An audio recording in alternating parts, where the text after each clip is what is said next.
इस technical updates के लिए हमारे चैनल को सब्सक्राइब कीजिए और उसके बाद बेल आइकन को दबाइए ताकि नोटिफिकेशन सबसे पहले आपको मिले। अधिकतर लोग हम में से इस चीज़ को लेकर कंफ्यूज हो जाते हैं कि इंटरव्यू में हम क्या बोलें, और वो बहुत ज़्यादा ही टेक्निकल चीज़ें निकालने लगते हैं कि क्या क्या बोलना चाहिए इंटरव्यू में। लेकिन मैं आपको एक सिंपल तरीका बताऊंगा इंटरव्यू में कि आप क्या जाकर वहाँ पे बोलें। पहली चीज़, अगर आप फ्रेशर हैं तो आपको अपना नाम बताना है। उसके बाद आपको अपनी क्वालिफिकेशन बतानी है कि मैंने यहाँ से स्कूल किया है, यहाँ से कॉलेज किया है, वॉटएवर जो भी आपने क्वालिफिकेशन आपकी है। फिर आपको कुछ अपनी अचीवमेंट्स बतानी है कि फॉर एग्जांपल मैंने इस चीज़ में ये अवार्ड मिला है, मेरे को इस चीज़ में प्राइज़ मिला है, मैं एक्स्ट्रा करिकुलर एक्टिविटीज़ करता था, ये करता था, वो करता था। फिर आपको अपनी क्वालिटीज़ बतानी है। क्वालिटीज़ में आप अपने बारे में कुछ अच्छी बातें बता सकते हो या अपनी कुछ हॉबीज़ बता सकते हो। और आप अपनी हॉबीज़ जो बताओ, ज़रूरी नहीं है कि आप अपनी रियल हॉबीज़ बताओ वहाँ पे जाकर। आप कुछ एक्साइटिंग हॉबीज़ बताओ जिससे इंटरव्यूअर को सुन के बड़ा मज़ा आए। आप कुछ ऐसा बता सकते हो कि मेरे को ट्रैवलिंग पसंद है, मेरे को नई चीज़ें एक्सप्लोर करना पसंद है। मतलब अपने आप को आप एक फ़न पर्सन दिखाओ। आप दिखाओ कि ये पर्सन बहुत ही मज़ेदार है, तो इंटरव्यूअर आप में इंटरेस्टेड हो जाएगा। और अगर आप एक्सपीरियंस्ड पर्सन है जिसने पहले जॉब करी हुई है, तो वो अपना नाम बता सकता है, अपनी हॉबीज़ बता सकता है, फिर अपना एक्सपीरियंस बता सकता है, फिर क्वालिफिकेशंस बता सकता है, एंड थोड़ा बहुत अपने बारे में कुछ बता सकता है। उसके पास प्लस पॉइंट होता है कि हाँ उसने जॉब करी हुई है। तो पहले आप अपनी जॉब को बताएं। और समझिए, अगर आप चाहे फ्रेशर हो एक्सपीरियंस हो, अगर आपके मार्क्स काफ़ी अच्छे आए हैं, तो जब आप अपनी क्वालिफिकेशंस बता रहे हो तो आप उस टाइम पर कुछ ऐसा भी बोल सकते हो कि मैंने इस स्कूल से मैंने अपनी 12th करी है और मेरे इतने % मार्क्स आए थे, 10th करी है, मेरे इतने % मार्क्स आए थे, कॉलेज में मेरे इतने आए थे, ऐसे करके बोल सकते हो। और अगर आपके मार्क्स कम आए हैं तो आप उस चीज़ का जिक्र मत करो। सेकंड टिप है हाउ लॉन्ग, यानी कि आपके इंट्रोडक्शन की ड्यूरेशन कितनी होनी चाहिए। वैसे तो टेक्निकली कोई भी सेट ड्यूरेशन नहीं होती है कि आपको इतने टाइम के लिए अपना इंट्रोडक्शन देना है, लेकिन आप अपना इंट्रोडक्शन देने के लिए 50 से 60 सेकंड का यूज़ कर सकते हैं। लगभग 1 मिनट तक आप अपना इंट्रोडक्शन दो, और आप अपने इंट्रोडक्शन के कुछ 2-3 वर्जन्स भी बना के रखो। फॉर एग्जाम्पल, समझिए आप इंटरव्यू देने गए और वहाँ पे इंट्रोडक्शन आपसे पूछा गया और आपको लगा कि जो इंटरव्यू ले रहा है वो थोड़ा बिजी है और बहुत ही जल्दी में है, तो आप अपना 1 मिनट का आप अपना लंबा मत बोलो, आप उसको 30-40 सेकंड तक का बोल दो। तो उसके लिए आप पहले से तैयारी करके रखो, उसका एक वर्जन बना के रखो कि मैं इसमें से क्या क्या चीज़ें हटाऊं अगर मेरे को 30-40 सेकंड का बोलने को पड़ गया। क्या समझिए, कई बार ऐसा होता है कि आपको लगता है कि इंटरव्यू लेने वाला बहुत इंटरेस्टेड हो रहा है आप में और वो और सुनना चाह रहा है, तो आप अपना 1-2-2.5 मिनट का भी एक इंट्रोडक्शन बना के रखो। तो उसके 2-3 वर्जन्स बना के रखो, तो आपको उसमें हेल्प मिलेगी। जब भी हम किसी को पहली बार देखते हैं, उस टाइम पे हमें सबसे पहले क्या दिखाई देता है? उसका नेचर नहीं, उसके थॉट्स नहीं, हमें सबसे पहले दिखाई देती है उसकी लुक। तो इंटरव्यूअर भी आपकी सबसे पहले लुक देखने वाला है। वो देखने वाला है कि अब इंसान दिखता कैसे है, ये कैसे बन के आया है, इसके बात करने का तरीका क्या है। तो इसलिए जो नेक्स्ट टिप हमारी है वो है dress smartly and keep relaxed. मैंने बहुत सारे लोग ऐसे देखे हैं कि इंटरव्यू देने आए हैं और जीन्स पहन के आ गए, टी-शर्ट पहन के आ गए। देखो, आप अपनी लाइफ में कैसे भी रहो, वो इंपॉर्टेंट नहीं है। कुछ लोग ऐसा भी बोलते हैं कि यार कॉल सेंटर का ही तो इंटरव्यू है, ऐसे चले जाते हैं, कॉल सेंटर में कौन सा हमने ड्रेस पहननी है। लेकिन नहीं, चाहे आपने बाद में पहननी हो चाहे ना पहननी हो, लेकिन first impression is the last impression. तो जब भी आप किसी भी इंटरव्यू को देने जाएं, उस टाइम पे आप एकदम स्मार्टली ड्रेस होके जाएं। ट्राई करें कि आप फॉर्मल्स में जाएं, फॉर्मल शर्ट हो, फॉर्मल पैंट्स हो, शूज़ हो, मतलब आप एकदम प्रोफेशनल लगने चाहिए। सामने वाले को लगना चाहिए यही बेस्ट पर्सन है। और आपको रिलैक्स रहना है पूरे इंटरव्यू के टाइम पे।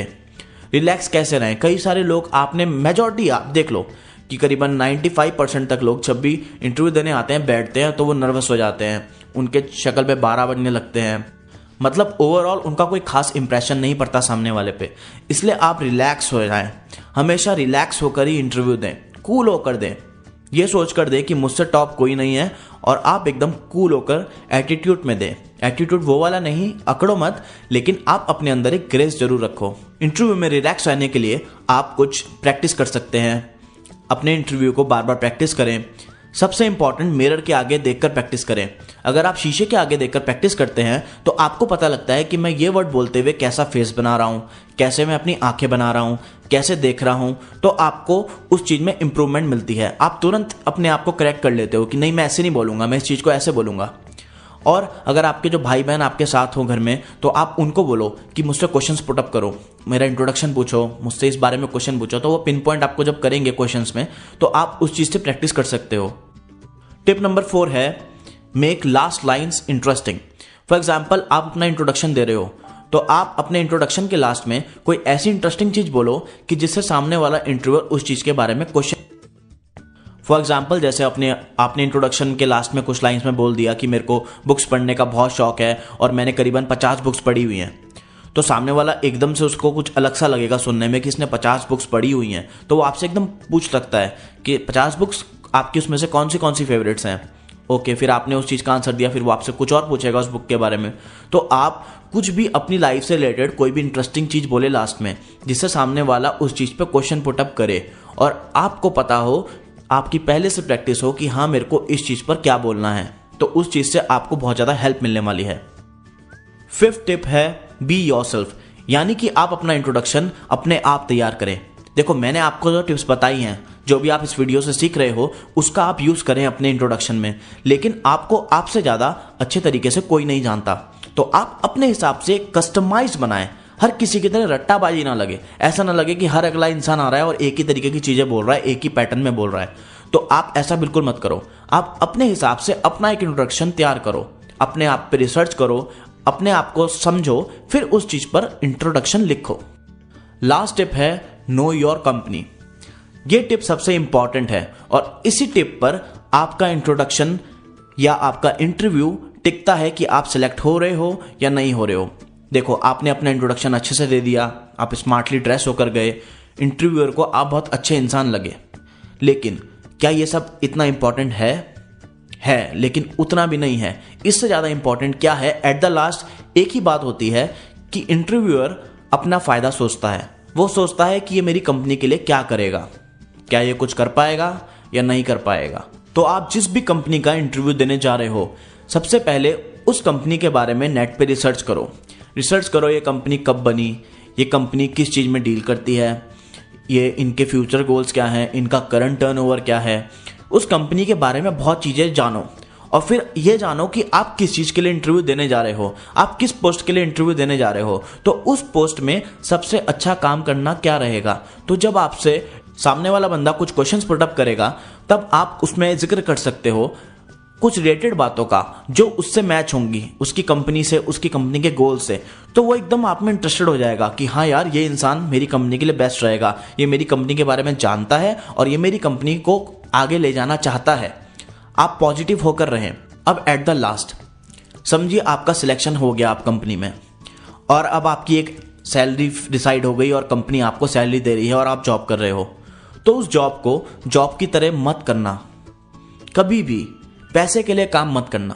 ज़्यादातर लोग क्या करते हैं, सिर्फ पैसे के लिए काम करते हैं। उनको महीने का पैसा मिलता है, वो कहते हैं अरे मेरा क्या जा रहा है, कंप्यूटर ऑन छोड़ देते हैं, टिश्यू पेपर वेस्ट करते हैं, बार बार फालतू की एक्स्ट्रा चाय डाल देते हैं कप में और उसको वेस्ट कर देते हैं, थोड़ी सी पीते हैं, ठीक है, वॉशरूम जाते हैं तो टिश्यू पेपर्स की वाट लगा देते हैं। तो आपको ऐसा नहीं करना है।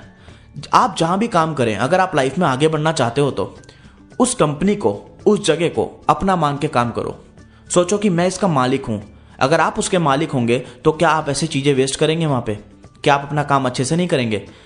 आपको चाहे कोई देखे या ना देखे, आपको अपना काम 100% सच्चे ईमानदारी के साथ करना है हमेशा, तभी आप आगे बढ़ोगे। और ऐसे जो लोग होते हैं ना, वो हजारों में एक ही होते हैं और वही लोग आगे बढ़ते हैं। आपने सुना होगा कि कई एम्प्लॉयज जो बहुत ही बेसिक पोस्ट से आए थे और आखिरी में जाकर कंपनी के सीईओ बन गए या किसी और कंपनी के सीईओ बन गए या बहुत ऊंचे पोस्ट पे पहुंच गए, तो वो ऐसे ही एम्प्लॉयज होते हैं।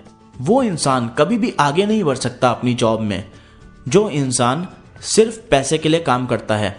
हमेशा अपनी कंपनी के लिए काम करें, अपनी कंपनी के लिए लॉयल रहें और आज नहीं तो कल आपको सक्सेस मिलनी ही है, चाहे जितनी पॉलिटिक्स हो जाए आपकी कंपनी में। अब आपसे एक रिक्वेस्ट कि आप मेरे को कमेंट करके बताओ कि आपको ये टिप्स कैसी लगी और अगर आप इस चीज़ से रिलेटेड कोई और वीडियोस मुझसे चाहते हो तो भी आप कमेंट करो कि हमें इस चीज़ के ऊपर वीडियो चाहिए, तो मैं आपकी पूरी की पूरी मदद करना चाहूँगा। जैसे मैंने आपकी इस वीडियो में हेल्प करी, वैसे ही आप और लोगों की भी हेल्प कर सकते हैं इस वीडियो को शेयर करके। आप इस वीडियो को शेयर करोगे तो ये वीडियो और लोगों तक पहुंचेगी। इस वीडियो को लाइक करें एंड थैंक यू।